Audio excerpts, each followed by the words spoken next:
और मैं तो कहता हूँ कि ना हिंदू बुरा है ना मुसलमान बुरा है, बुराई पे आ जाए इंसान, वो इंसान बुरा है।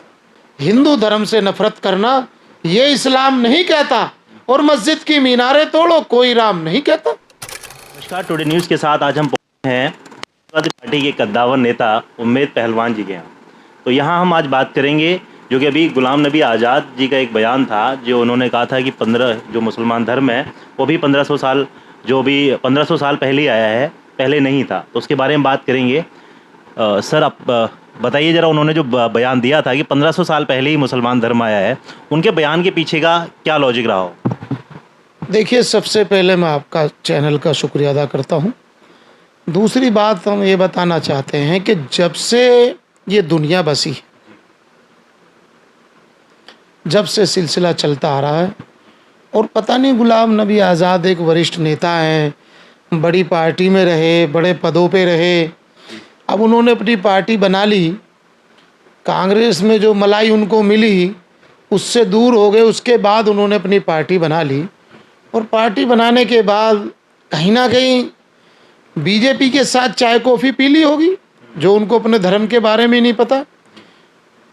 एक्चुअली हम सब बाबा आदम की औलाद हैं, ठीक है, और आदम अलैहिस्सलाम जब दुनिया में आए, जब से ये दुनिया चलती आ रही है और क़यामत तक, जब तक क़यामत नहीं आती है ये चलती रहेगी। ये तो कुछ लोगों ने हिंदू मुस्लिम बना दिया है।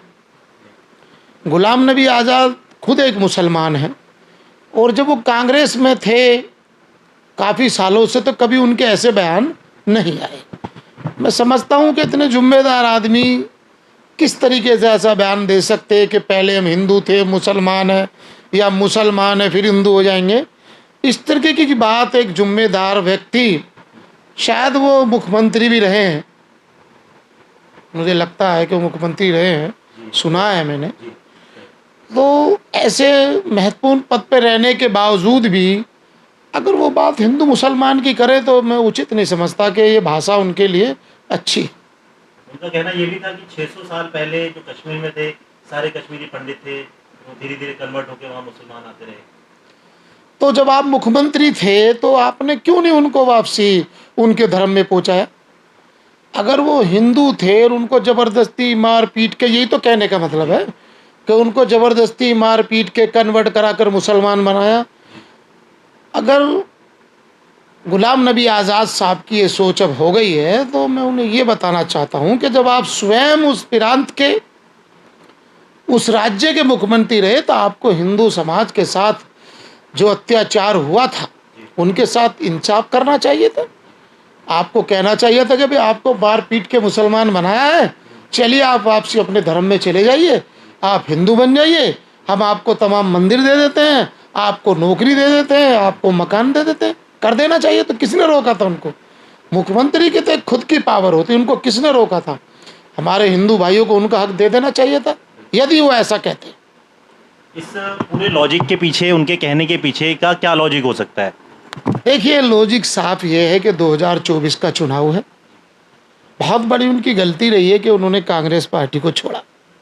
अब क्यों छोड़ा, किस परिस्थिति में छोड़ा, ये वो जानते हैं। बाकी साफ लॉजिक दिखाई दे रहा है कि आज जो देश में माहौल है, जो भाई से भाई को लड़ाने का काम कर रही है बीजेपी, या आरएसएस, बजरंग दल और तमाम ऐसे संगठन जो हमारे भाईचारे को ख़त्म कर रहे हैं, जो गंगा जमनी तहजीब के खिलाफ जाने का काम कर रहे हैं, जो भाई से भाई को लड़ाने का काम कर रहे हैं, उन्हीं चीज़ों को मद्देनज़र रखते हुए है ये जो गुलाम नबी आज़ाद साहब हैं, 2024 के चुनाव में कुछ पाने के लिए उन्होंने किसी बीजेपी वाले के साथ चाय कॉफ़ी मिलकर ऐसे बेतुका बयान देने का काम किया है। मैं उनके बयान का खंडन करता हूँ। आपको क्या बताने की ज़रूरत है कि 1400 साल पहले इस्लाम आया या 1500 साल पहले इस्लाम आया? आपने उससे पहले तो नहीं कहा। जब तक आप कांग्रेस में थे आपने ऐसी बातें कही हो तो दिखाओ। आखिर आपने अपनी पार्टी बनाते बीजेपी को खुश करने के लिए, जैसे उन्होंने महबूबा मुफ्ती साहब ने, मैडम ने बीजेपी से गठबंधन कर कर सरकार बना ली थी। उस टाइम उन्हें बीजेपी अच्छी लग रही थी, आज वो बीजेपी के खिलाफ है। तो जो बीजेपी के टच में हो जाता है उसकी मानसिकता खराब हो जाती है, चाहे वो किसी भी जाति का हो, क्योंकि उसको ऐसा पढ़ाया जाता है कि सिर्फ तुम हिंदू मुस्लिम की बात करो, नौजवानों की बात मत करो, किसानों की बात मत करो, महिलाओं की बात मत करो, छात्रों की बात मत करो, गरीबों की बात मत करो, मजदूरों की बात मत करो, बस हिंदू मुस्लिम भाई को भाई से लड़ाने की बात करो। इस देश में लोग भूखे सो रहे हैं, बेरोजगार घूम रहे हैं, नौजवान परेशान है, किसान हाहाकार है, महिला घर से बाहर नहीं निकल रही है, आए दिन बलात्कार, हत्या, मर्डर, तमाम ऐसी घटनाएं हो रही हैं। उनको लेकर बीजेपी सरकार, केंद्र सरकार कोई हरकत में नहीं है। इसीलिए जो बीजेपी के टच में आ जाता है, चाहे वो किसी भी जाति का हो, हिंदू हो, मुसलमान हो, वो बीजेपी की हित की बात करेगा ताकि वोट कन्वर्ट हो जाए। सर, उन्होंने जो डीपीएपी जो पार्टी बनाई है, क्या लगता है उनके इस बयान के बाद जो मोमडन वोट बैंक है कश्मीर का, वो उन्हें इस तरह से समर्थन देगा या नहीं देगा? देखिए 2024 में उनको पता चल जाएगा कि आपने क्या बोला है। ऐसी बात बोलना कि जो किसी भी धर्म को ठेस पहुंचाए।